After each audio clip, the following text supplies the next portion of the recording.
Hi, so today I thought I'd do a video with regard to scale choice when it comes to playing over your rock, blues, funky stuff when you're using blues scales or just pentatonic scales.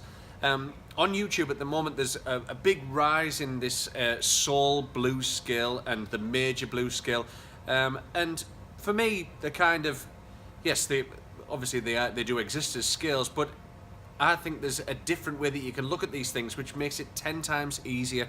Obviously, if you're just starting out with improvisation and someone mentions to you that there's a major blues scale, the everyday blues scale, and the soul blues scale, all the rest of it on it goes, you feel like there's just an endless number of scales that you're going to have to learn and a number of different ways that you can apply them when you're improvising. What I'm going to show you hopefully is the way that I look at it, where you just need one set of these scales, which is the everyday normal blues scale, and you just change your thinking a little bit in order to turn it into what people now call the major blues scale and the soul blues scale. So what I would argue is, rather than learning and confusing yourself with all these different names of blues scales, major blues scale, soul, pentatonic soul blues scale, the natural or the everyday blues scale, I would suggest that you just need to learn and memorize all of the standard blues scales as we know them. C blues, C sharp blues, D blues, etc. Just learn those blues scales. They're what you need really, rather than confusing yourself more with these other kind of fancy sounding soul blues and all the rest of it. What I would suggest you do is, once you've learned all 12, is you just need to change your thinking to make it easier to decide which one you need to use. So I'm going to play for my alto in D blues. So if I give myself a chord, that's it, an F minor in concert pitch, that transposes to me as D minor on alto. And because it's minor, that's where the blues scale comes from, I can play minor on my alto. So now what you get is a track that's in a major key. So let's say something like Thinking Out Loud by Ed Sheeran.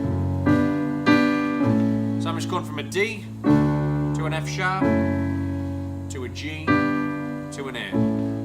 That's in concert pitch. But if I use my D blues on the keyboard over that, you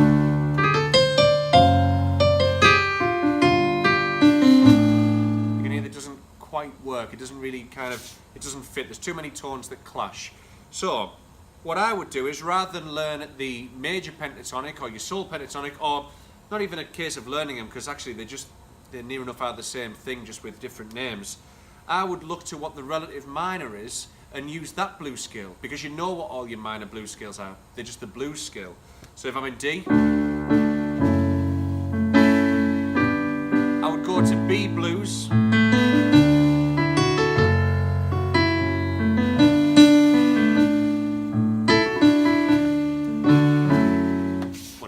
so what I'm doing is, when I'm in a major key, because my major doesn't really sit with the blues scale of the same key, I go to the relative minor and I use that blues scale. So let's say that this is on sax. I'm still going to keep the keys the same just so it doesn't get confusing. So I'm in D on my saxophone, but D blues isn't going to work, so I'm going to use B blues to make that kind of fit over the top. What I need to remember though is, I'm actually still playing over a major sequence. So what I need to do is remember what the notes are from the root chord in that key. The reason being is, if I'm playing B blues over a D major progression, I need to remember that D, F sharp and A are actually the chord tones of the root chord. So it's dead straightforward. I just change key to the relative minor, but keep in mind that the chord tones from chord 1 aren't going to be the root note of the blues scale that I find myself in. So if I'm playing over D, I'm going to use B blues in this example, but I need to remember to finish on a D.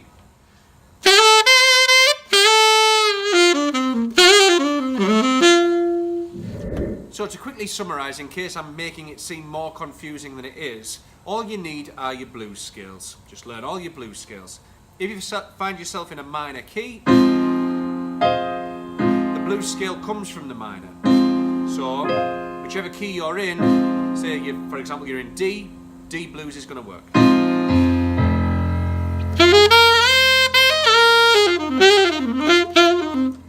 That's going to work because the blues scale comes from the minor.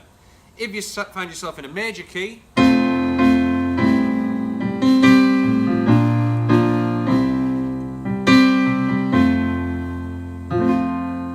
what I'm going to do is I'm going to jump to the relative minor so that the blues scale is coming from the right place.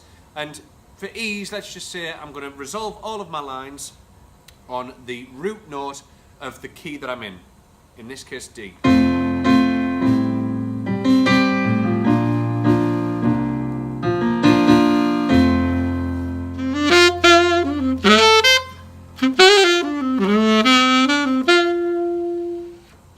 So what we have here is, if I'm in C major and the band starts up, my C blues isn't going to work because I'm in a major key, so I jump to the relative minor, which is A minor. I play that blues scale over C. So A, C, D, E flat, E, G and A over the C major progression, but I need to remember that C, E and G are best for finishing my lines because they relate to the root chord. Same with C sharp, that's going to come down to a B flat, D is going to come to a B, and on it goes. But I'll add this image because this isn't very helpful, me scanning across like that.